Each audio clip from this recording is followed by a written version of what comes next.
Mission की life जो थी जितनी थी उससे ज्यादा जो है मिशन चला, वो था मिशन, सॉरी, मंगलयान। मूवी का नाम है मिशन मंगल, इसलिए मुझे उससे याद आ जाता है। इसको बोलते हैं मार्स ऑर्बिटर मिशन। इसका अभी सेकेंड फेज जो है उसको लॉन्च करने की बात चलती है। कब आएगा हमें नहीं पता, बट सेकेंड फेज को लॉन्च करने की बात चलती है।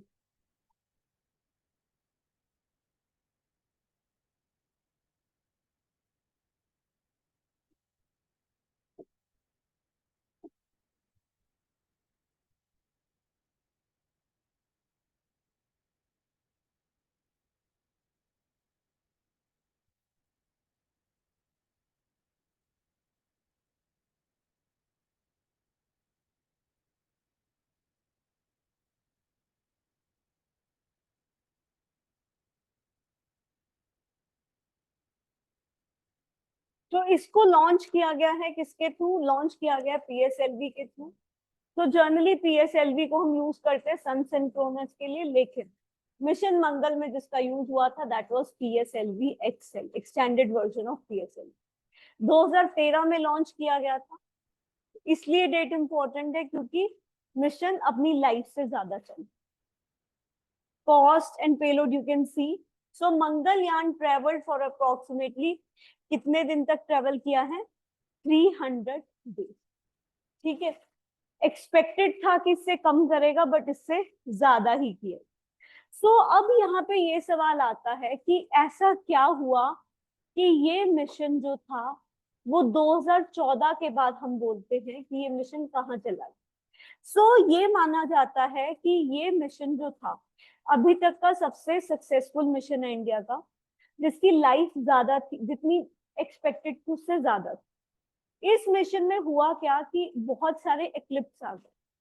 अब जब बहुत सारे ग्रहण आ जाएंगे, आपको भी पता है सूर्य की रोशनी जो है वो उस तक नहीं पहुंचती, जिसके कारण सोलर पैनल चार्ज नहीं होता। सोलर पैनल चार्ज नहीं होंगे तो उसके पास जितनी एनर्जी थी वो क्या हो गई? यूज अप हो गई, खत्म हो गई। जब एनर्जी खत्म हो गई तो अब वो सिग्नल कैसे दे, जिसके कारण इसरो का इसके साथ लिंक टूट गया। बट ऐसा नहीं है कि खत्म हो चुका है, अभी भी कहीं है, बट हमारा इससे लिंक नहीं। Getting this point? सो एक बार चेक करो क्या लिखा हुआ है अपनी शीट में। ओपन कर ली ना शीट? इसमें देखो रीच्ड एक ऑर्बिट का नाम लिखा हुआ है। कौन सा ऑर्बिट है? Martian orbit. दिख रहा है कुछ? रीच्ड मार्टियन ऑर्बिट दिख गया बेटा? मार्टियन ऑर्बिट को अंडरलाइन कर लेना। आपके पास नहीं है कि शीट? तो इनको बोल दो, भी कर देंगे प्रिंट आउट, क्योंकि मैम तो आएंगे नहीं आज। सो ऑब्जेक्टिव देखो इसमें क्या है? To study composition of Mars surface, atmosphere and minerals. Mars के सरफेस, एटमॉस्फेयर और मिनरल्स को सर्च जो है स्टडी करना। So ISRO is planning for another MOM2, but कब होगा हमें नहीं पता। उसके बाद हम लोग फोर्थ एजेंसी हैं जो कि मार्स पे लैंड करेंगे, मार्स के पे गए थे। पहली कौन सी है? रशिया। दूसरी है नासा। तीसरी है यूरोपियन स्पेस एजेंसी। इसको अंडरलाइन करते रहो साथ साथ। ठीक है। और इंडिया पहली ऐसी कंट्री थी जो कि मार्टियन ऑर्बिट तक पहुंची। और जो आपके पास ये सेकंड पैराग्राफ है ना, इसके ऊपर लिख लो P/Q। सेकंड पैराग्राफ के ऊपर लिख लेना P/Q। तो 6 मंथ्स के लिए डिजाइन था, लेकिन देखो उससे ज्यादा 7 साल तक अप्रोक्सीमेटली ये मिशन रहा है। तो इसके आगे लिखो, it is one of the most successful mission of ISRO. It is one of the most successful mission of ISRO.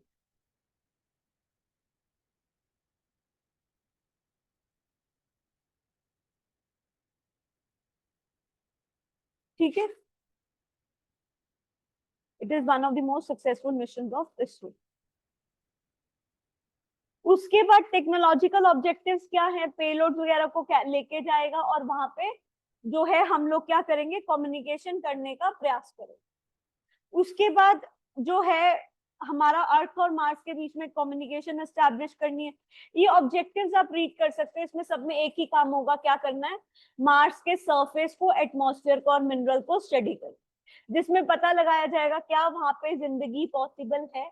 जिंदगी पॉसिबल होने के लिए क्या दो चीजें की सबसे ज्यादा रिक्वायरमेंट है, एटमॉस्फेयर, दूसरा वाटर। सो वो दो चीजों का पता लगाना इसका मिशन है। तो यहाँ पे इसने क्या जो है डिटेक्ट किया, देखो मीथेन डिटेक्ट की, ठीक है, इसने क्या डिटेक्ट किया, मीथेन। दूसरा इसने डिटेक्ट किया सरफेस की इमेजिंग बनाई with the help of camera, ठीक है। इसके अलावा मिनरल्स को डिटेक्ट किया और अपर एटमॉस्फेयर को डिटेक्ट किया। तो इसने चार चीजें इसमें डिटेक्ट की। सो अपर एटमॉस्फेयर में देखो इसने आइसोटोप डिटेक्ट किया जिसका नाम क्या है, आर्गन 40। और आर्गन 40 जर्नली जो है कहीं मिलता नहीं, because it is a inert gas. अब मंगलयान 2 के बारे में वो अगेन प्लान कर रहे हैं भेजने का उसको। सो मंगलयान 2 जो है वो क्या क्या कैरी करेगा, ये सिर्फ अभी एक्सपेक्टेड है। जब आ जाएगा तो क्या होगा, डेफिनेटली उस पर सवाल आने के chances. Next is mission to Venus. Mission to, नमस्ते, मिशन टू वीनस में, अच्छा इससे पहले हम लोग ये बात करते हैं कि मार्स में और क्या चीज हुई है, फिर वीनस पे आएंगे। तो नेक्स्ट पेज पे देखो मार्स मिशन में लिखा हुआ है, नेक्स्ट पेज पे मार्स मिशन दिख रहा है आपको, नासा का परसेवरेंस मिशन दिख रहा है आपको। इसमें देखो क्या है, 2020 में लॉन्च किया गया था इसको। इसमें ऑर्बिटर है, ऑर्बिटर का क्या काम था, घूमता है ऑर्बिटर, है ना। उसके बाद इसमें एक हेलीकॉप्टर है, हेलीकॉप्टर का नाम है इनजेनिटी। अच्छा हेलीकॉप्टर क्यों भेजा गया होगा, हेलीकॉप्टर कहाँ उड़ता है, एटमॉस्फेयर में। To check the presence of atmosphere the helicopter is sent. तो इनजेनिटी के ऊपर लिख लेना to check the atmospheric presence. ये लिखा हुआ है भैया नेक्स्ट पेज पे, नासा परसेवरेंस मिशन, उसके ऊपर लिखना।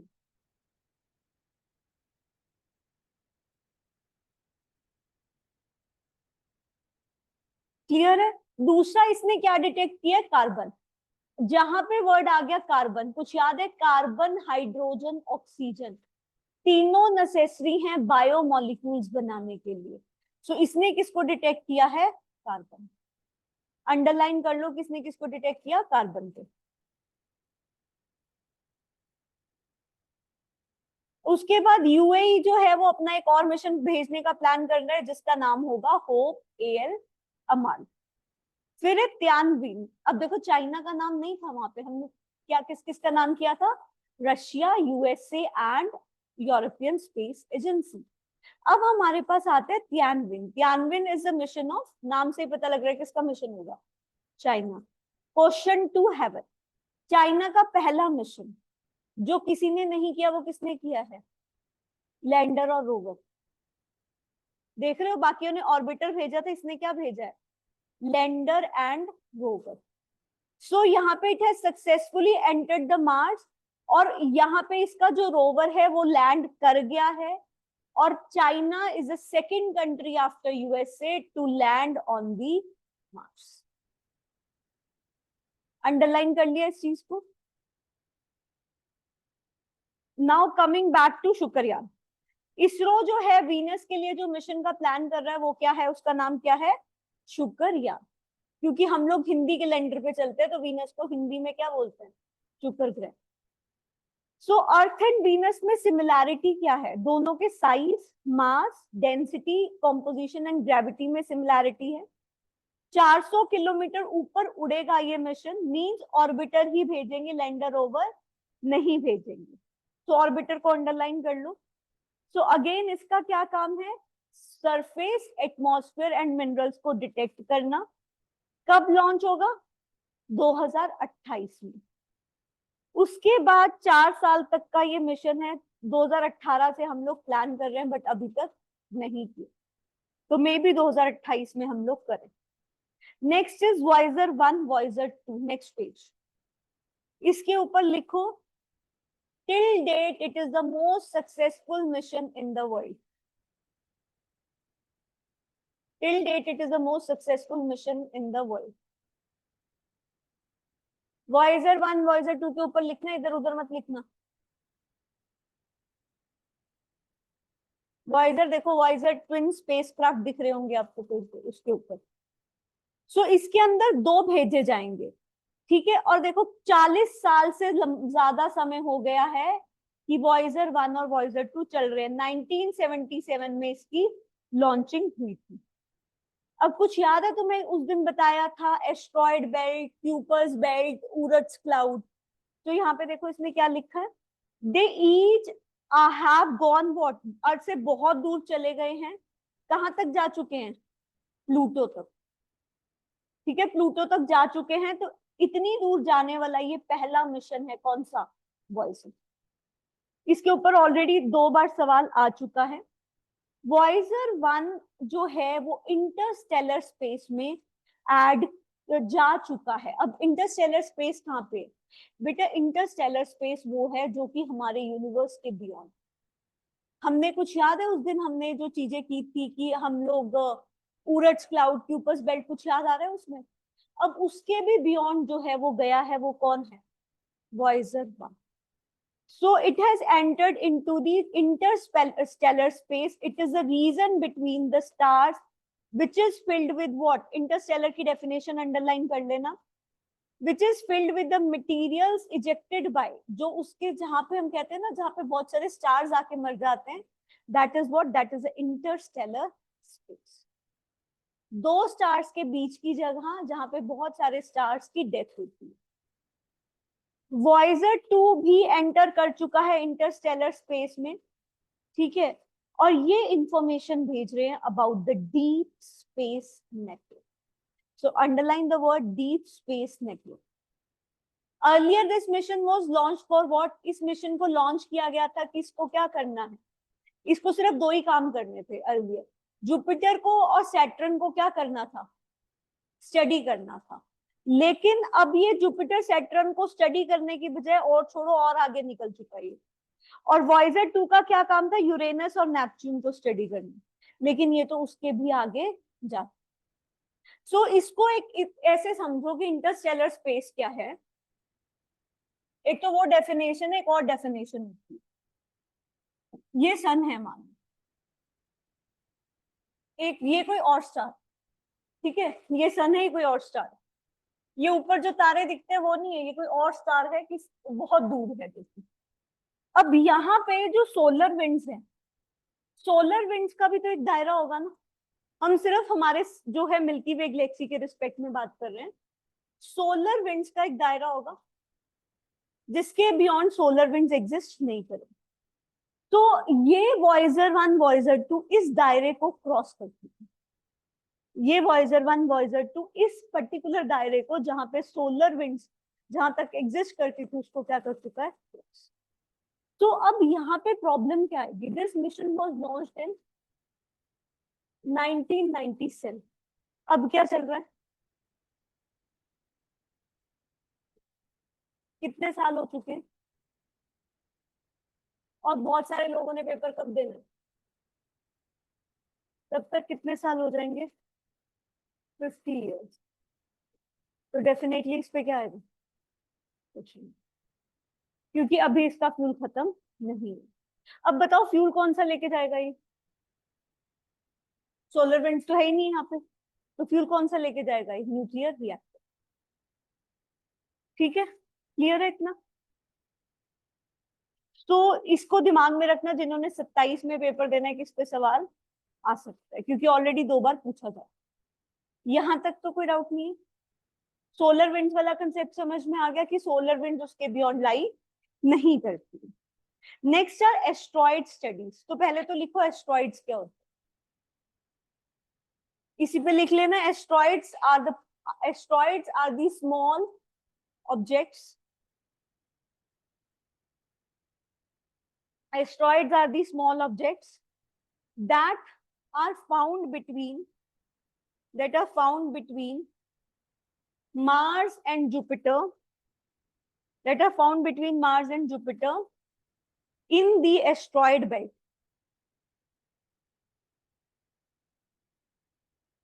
In the asteroid belt.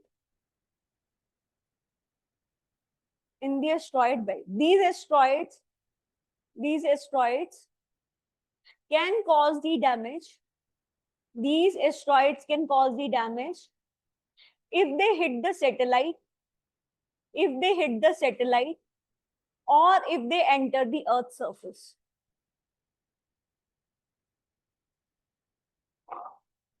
Or if they enter the Earth's surface.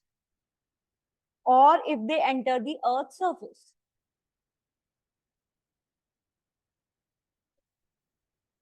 Satellite and if क्या लिखा है सैटेलाइट के बाद, और if they enter the earth surface. यहां तक कोई डाउट है? सेम तो नहीं रिपीट कर पाऊंगी, ठीक है. So asteroids are found between Mars and Jupiter. They lie in the asteroid belt. They can cause the damage if they hit the satellite और if they enter the earth surface. आपने alien वाली movies में देखा है कि कई बार क्या होता है, कुछ बाहर से आता है, वो आके अर्थ के सरफेस के साथ टकराता है और वहां पे खड्डा कर देता है. ठीक है, ये वही एस्ट्रॉइड्स है. ठीक है, अब इनको कई लोग कॉमेट्स बोल देते हैं, लेकिन इनको कॉमेट्स तब बोलेंगे जब ये कहां से आ रहे हैं, क्यूपर्स बेल्ट. ठीक है, दो चीजें होती है कॉमेट्स बोलने के लिए, अगर ये क्यूपर्स बेल्ट से आ रहे हैं, दूसरी बात अगर ये इनका टाइमिंग फिक्स, जैसे हेनलीज कॉमेट है, वो हर 72 ईयर्स के बाद आता. तो कॉमेट के लिए दो चीजें फिक्स हैं, एक तो वो क्यूपर्स बेल्ट से आएंगे, काफी दूर से आते हैं क्योंकि एस्ट्रॉइड बेल्ट क्या है, पास में. और दूसरी चीज क्या होती है उसमें, उसका टाइमिंग फिक्स. लाइट तो इसलिए होती है ना क्योंकि वो अर्थ के अंदर जैसे आएंगे तो ग्रेविटी के कारण बर्न करना शुरू हो जाते हैं, जिसके कारण उनकी पूंछ बन जाती है. वो तो इसकी भी बनेगी. ठीक है, इतना लिख लिया. नेक्स्ट पैराग्राफ में लिख, comets come from Kuiper's belt. Comets come from Kuiper's belt generally after a fixed duration.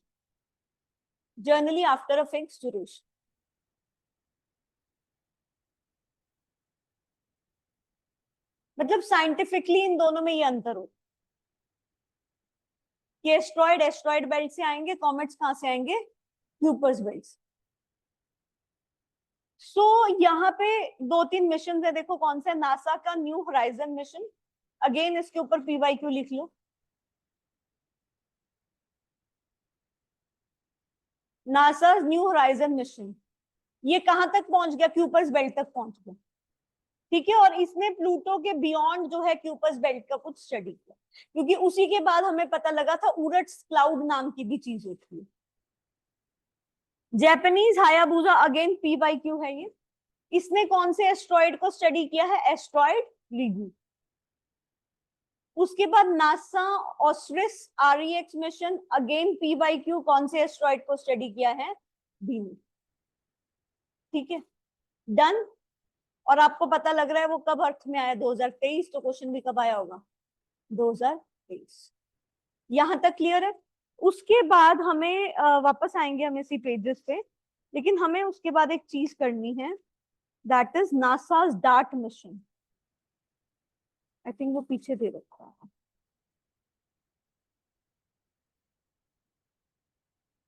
हाँ, जहां पे आपके पास स्पेस डेब्रीज हैं, 1 2, लास्ट से पेज चलो, लास्ट वाले पेज से देखते हैं. लास्ट वाले पेज से एक दो पेज छोड़ दो, दूसरे पेज पे नासा's डार्ट मिशन मिल गया, इस साइड है, स्पेस डेब्रीज के ऊपर मिल गया.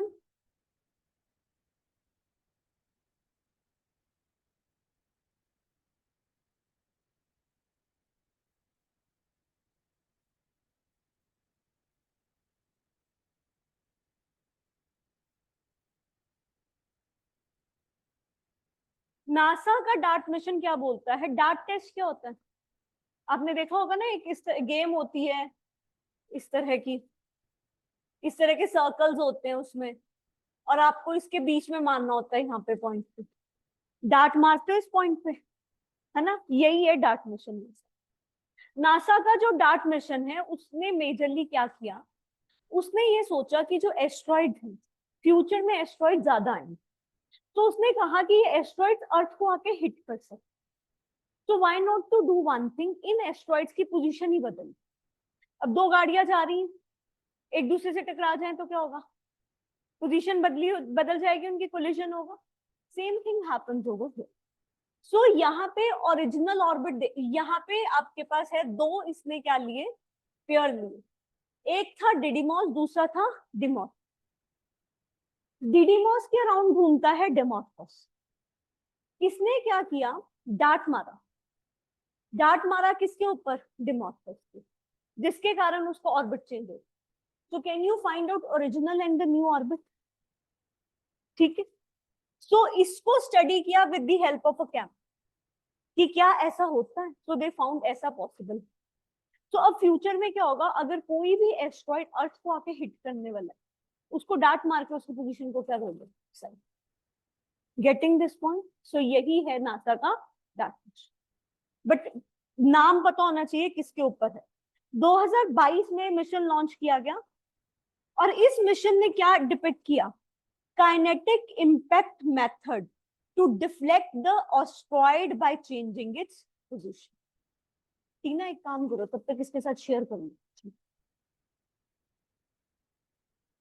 ठीक है। सो उसने क्या कह रहे हैं वो, कितने टाइम में दे रहे हैं? अच्छा।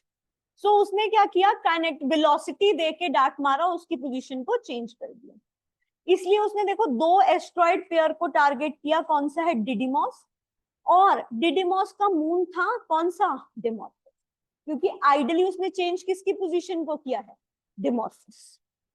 सो लीसा क्यूब वॉज लॉन्च्ड फ्रॉम, मतलब अर्थ से उसको लॉन्च किया गया डार्ट इम्पैक्टर के साथ, टू स्टडी कि क्या उसका सच में ऑर्बिट चेंज हुआ है या नहीं हुआ।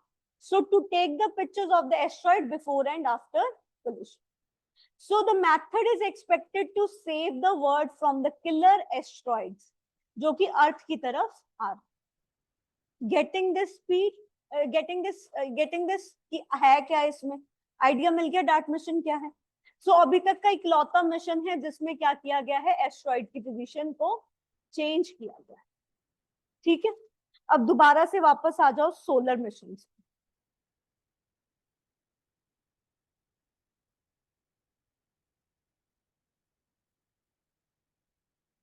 L1 पॉइंट कौन सा था, 5 लैग्रेंजियन पॉइंट्स थे। L1 कौन सा था उसमें से, जो सन और अर्थ के बीच में लाई कर रहा था, अर्थ से 1.5 मिलियन किलोमीटर दूर। मून की साइड नहीं था, मून की साइड L2 है जहां पे जेम्स वेब स्पेस टेलीस्कोप। सो L1 point, Aditya L1 India का पहला सोलर मिशन था। पहले हमने चंद्रयान लॉन्च किया था, फिर कौन सा किया था, आदित्य L1 पहले, जहां पे हम एस्ट्रॉइड्स कर रहे थे। एक्चुअली पेज नंबर नहीं लिखे हो, आगे से मैं पेज नंबर लिख दिया करूंगी। मैं इसलिए नहीं लिखती कि मुझे होता है ये उसमें कन्वर्ट करेंगे पीडीएफ में, मैं तो वर्ल्ड फाइल भेजती हूँ उनको। यहाँ पे नासा है ऊपर, देखो नासा का न्यू होराइजन मिशन मिल गया ना, यही होगा page I guess. Solar probe का मतलब वो मिशन जो कि किसको स्टडी करेंगे, सन को स्टडी करेंगे। आदित्य L1 मिशन पहला इंडिया का मिशन है टू स्टडी द सन, इसी को अंडरलाइन कर लो पहले तो। इसको कौन से ऑर्बिट में प्लेस किया जाएगा, हेलो ऑर्बिट। हेलो ऑर्बिट का मतलब क्या था, inclined at the angle of 60 degree around the L1 point. देखो पूरा L1 पे नहीं है, उससे थोड़ा सा इंक्लाइंड है, which is about 1.5 million kilometers away from the earth.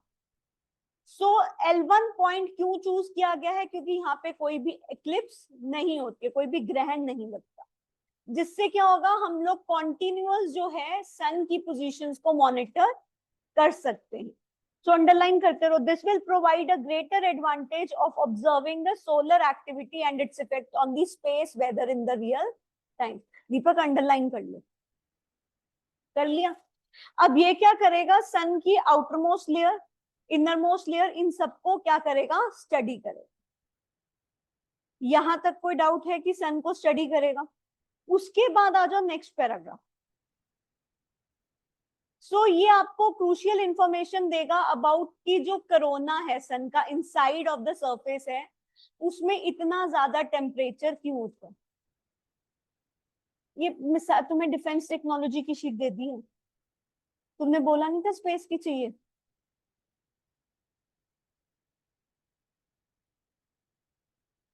So Aditya L1 जो है वो क्या करेगा, इंफॉर्मेशन देगा about coronal heating. Coronal heating जो है that is related to what, की जो सन का कोर है वो इतना गर्म क्यों होता है, ठीक है। फिर वहां से क्या होता है, बहुत सारे आपके पार्टिकल्स निकलते हैं जिसको बोलते हैं कोरोनल मास इजेक्शंस। सो कोरोनल मास इजेक्शंस पे लिखो, particles emitted inside from the, particles emitted from the corona, particles emitted from the corona,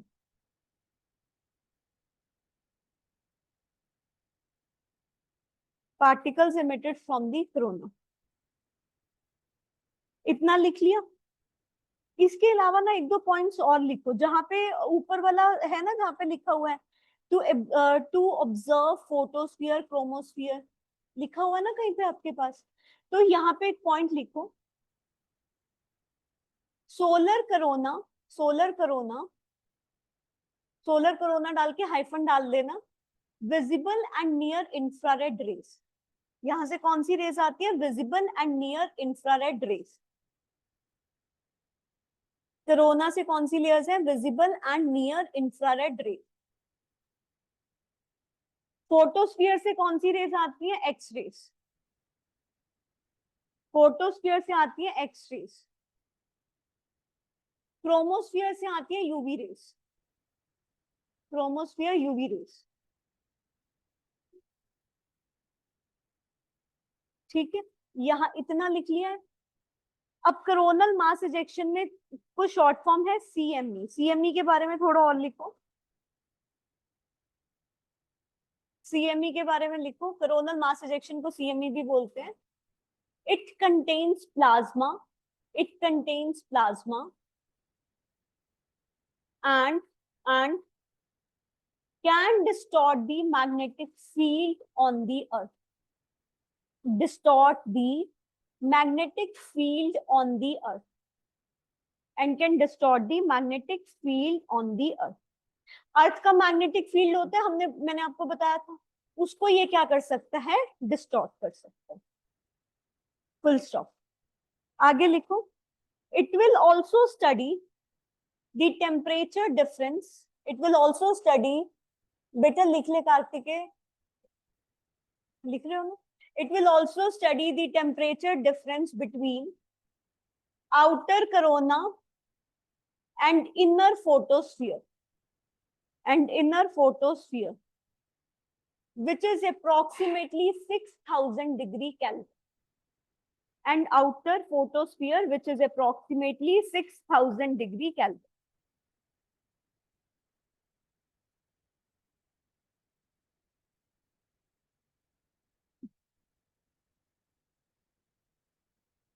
approximately 6000 degree Kelvin। तो दोनों में टेम्परेचर डिफरेंस कितना है, 6000 डिग्री केल्विन, ठीक है।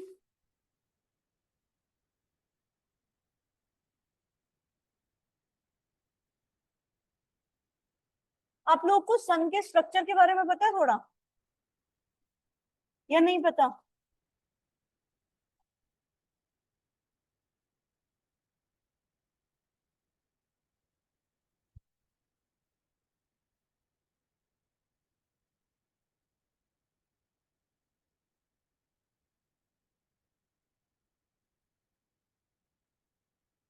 जो आउटर मोस्ट लेयर है that is what, corona. Inner most हो गया आपके पास कोर, कोर में रिएक्शंस होंगी, रिएक्शंस होके जो रेडिएशन रिलीज होंगी वो रेडिएटिव जोन से रिलीज होंगी। कहाँ पे पढ़ोगे ये सारा चीजें आप, ज्योग्राफी। फिर आता है कन्वेक्शन जोन, जहां से कन्वेक्शन करंट्स पास होते हैं। फिर आपके पास देखो आउटर मोस्ट 3 लेयर्स हैं, और सबसे आउटर मोस्ट लेयर कौन सी है, कोरोना। उसके अंदर की लेयर क्रोमोस्फियर, उसके अंदर की लेयर फोटोस्फीयर। बस इतना तीनों दिमाग में रखना, ठीक है। सबसे आउटर मोस्ट कोरोना, उसके बाद क्रोमोस्फीयर, उसके बाद फोटोस्फीयर। हमें एक सेकंड, हमें दिखती कौन सी है, कोरोना, बाकी विजिबल नहीं।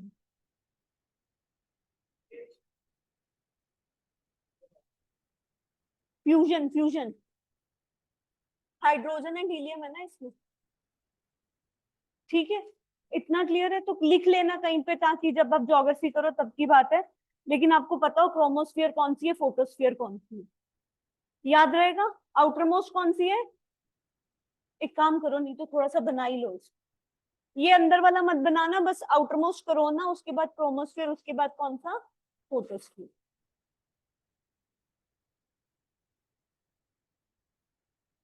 शीट पे ही बना लो, इतनी तो जगह है इसमें, जब पढ़ोगे ताकि दिमाग में रहे क्या है क्या नहीं।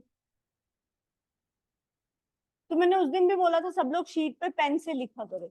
रीजन क्या होता है, यूपीएससी प्रिपरेशन एक दो दिन का खेल नहीं, it's a long term thing. और पेन भी ऐसा यूज करना जो पता लगे फैल ही ना जाए पूरा। अच्छा, एक बच्चों को मिथ होता है कि मैम जेल पेन से हम क्या पेपर लिख सकते हैं। Yes, you can write with the gel pen. Prelims का पेपर बॉल पेन से होता है सिर्फ, ठीक है। वो भी मैंडेटरी है, ब्लैक बॉल पेन, या ब्लू भी नहीं है उसमें, ब्लैक बॉल पेन है उसमें, ठीक है। और मेंस के पेपर को ब्लैक से भी लिख सकते हो, ब्लू से भी लिख सकते हो, नॉट एन इशू। रेड और ग्रीन यूज नहीं करोगे, पता लगे रेड और ग्रीन यूज करके आ जाओ वहां पे। रेड क्यों नहीं यूज करते, वो चेकिंग क्या किससे करेंगे। और ग्रीन किसके लिए होता है, डिप्लोमैट्स के लिए।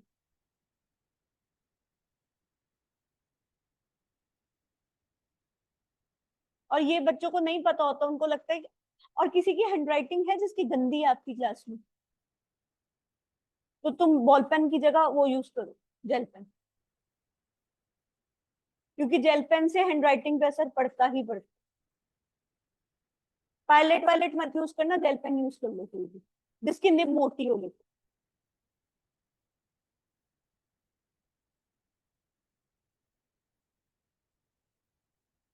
इसलिए तो बोला निब क्या मोटी हो। पाइप भी चलेगा, उससे कम मत लेना बस। जैसे पायलट वायलट ना बहुत पतला लिखता है, जिसकी हैंडराइटिंग ऑलरेडी गंदी है, वो और पतला लिखेगा तो क्या दिखेगा किसी को। मैंने जेल से लिखा था, कुछ नहीं कहते वो, सारे पेपर चेक हुए, 4 मेंस दिए, चारों चेक हुए। लेकिन हाँ ये है कि बॉल पेन है चाहे जेल पेन है, वो इंक नेक्स्ट पेज पे ना। इवन आप देखते होगे कई बॉल पेन्स में क्या होता है, जब आप लिख रहे हो उसकी इंक फैल जाती है। और पता नहीं, मतलब मुझे ये लगता है, मेरे टीचर्स ने ये बोला था, मैंने तो स्टार्टिंग से ये चीज फॉलो की थी, choose whichever pen you like, ठीक है, और उसी पे स्टिक रहना एंड। क्योंकि क्या होता है, स्लो बन जाता। मतलब आई डोंट नो आप लोग को ये चीज सही लगेगी या नहीं, बट मुझे सही लगी, मतलब मैंने तो स्टार्टिंग से वही ट्राई किया। करें आगे। Next is Parker probe. Parker probe किसका मिशन है, नासा का मिशन है, टू स्टडी द सन। अब पार्कर प्रोब में डेल्टा 4 हैवी रॉकेट का इस्तेमाल हुआ था। पार्कर प्रोब डायरेक्टली एक बार मैच द कॉलम्स में आया था कि Parker probe is a mission of NASA. So इसके अंदर 24 लूप्स हैं। और देखो ये कितनी दूर प्लेस किया जाएगा सन से, नहीं नहीं नहीं, तुम गलत पढ़ रहे हो। It will be placed 150 million kilometres away from the sun. But ये 150 मिलियन किलोमीटर अवे है, लेकिन वहां से 24 चक्कर लगाता लगाता कहां तक टच करेगा, 6 मिलियन किलोमीटर। समझ में आया, प्लेस किया 150 किलोमीटर तक, लेकिन चक्कर लगाता लगाता कहां तक पहुंच जाएगा, 6 million kilometre away from the sun. But इसने उससे भी आगे पहुंच गया, ये गया सन के पास और वहां से उठा लाया मटेरियल। मटेरियल सो देखो वही लिखा हुआ है, first ever mission to touch the sun. लेकिन सन को टच करने का मतलब ये नहीं है कि अंदर घुस गया इसके, कहां से मटेरियल लेके आया, उसके आउटर मोस्ट से। As per NASA in 2021, it passes through the sun's upper atmosphere corona, and वहां से उसने क्या किया, मटेरियल को एक्सट्रैक्ट कर लिया। और अभी तक का फास्टेस्ट मैनमेड ऑब्जेक्ट है with the speed of 190 kilometre पर सेकेंड। 2 बार क्वेश्चन आया है, 2018 में और दूसरा क्वेश्चन था 2022 में। 2022 में क्यों था वो आपको पता लग गया, क्योंकि अभी तक का पहला मिशन है जिसने सन से मटेरियल को कलेक्ट किया। यहां तक कोई डाउट किसी का? अब कुछ याद है तुम्हें, मैंने हबल्स वेब स्पेस टेलीस्कोप लिखवाया था, उसमें जब हमने फिगर बनाई थी L1 L2 L3 L4 points लिखते थे। जो जेम्स वेब स्पेस टेलीस्कोप है वो इसी के साथ इसके बाद में भेजा, वो इसलिए भेजा गया था ताकि इसको वो सपोर्ट करे to find out the actual observations of the sun. ठीक है, इसमें एक पॉइंट लिख लो, James Webb Space Telescope, James Webb Space Telescope was sent later to observe the movement of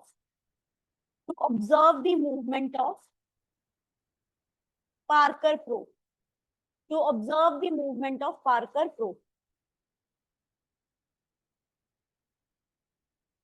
अब इसमें मत देखना, मुझे जल्दी से बता दो कि जो यूरोपियन स्पेस एजेंसी का कुछ वीगल मिशन बताया था तुम्हें उस दिन, वीगल मिशन को कहाँ पे प्लेस किया गया है ये भी बताया था, तो जल्दी से बताओ वीगल मिशन कहाँ पे प्लेस है? कुछ बताया था, गूगल का डूडल और वीगल मिशन की पोजीशनिंग क्या है? सेम। सो पहले क्या हुआ, इन्होंने जब वीगल मिशन लॉन्च किया, इन्होंने डिसाइड किया कि वीगल मिशन को रखेंगे हम L4 एंड L5 पॉइंट। अब जिन्होंने वो क्लास नहीं लगाई उनको यही नहीं पता होगा L4 L5 पॉइंट्स क्या। तो वीगल मिशन को रखने की बात हुई थी L4 एंड L5 पॉइंट्स पे, बट लेटर और उनको लगा कि L4 और L5 तो सेम पॉइंट्स है, सेम पॉइंट्स ही तो थे अगर आप डायग्राम देखते तो। लेकिन अब उन्होंने सोचा कि मान लो कोई कॉमेट आ गया, कॉमेट आके मान लो उसने L4 से उसको डिस्ट्रॉय कर दिया, तो अब क्या करेंगे हम? इसलिए उन्होंने सोचा कि एक काम करते हैं, वीगल मिशन में L4 को चेंज कर दिया, किसमें? L1। So as a result अब जो रिसेंट वाला वीगल मिशन है वो दो जगह प्लेस होगा, कहाँ पे? L1 and L5। अब आप सोचो कि दो जगह कैसे होगा, दो अलग अलग मिशन भेजे जाएंगे, but they will be the part of wiggle mission. Clear enough? अच्छा, इसमें और पॉइंट लिखो, जेम्स वेब स्पेस टेलीस्कोप में इतना ही लिखा है ना अभी तो तुमने कि उसके भेजा गया।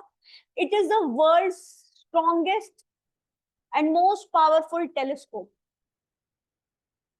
It is the world's strongest and most powerful telescope.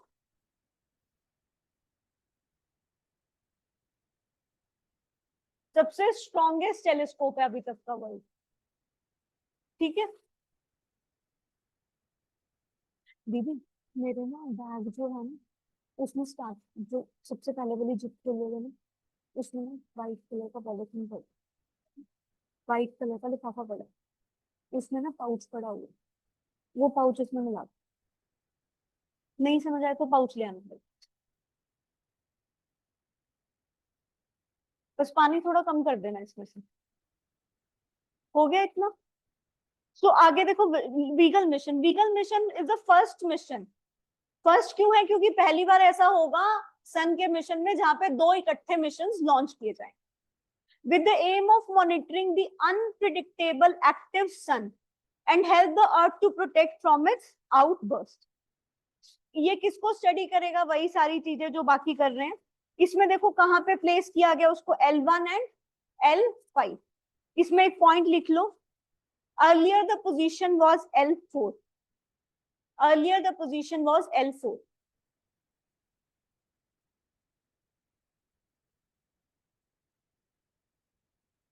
अब याद करो L1 पे प्रॉब्लम क्या है? डायरेक्ट सन का एक्सपोजर है तो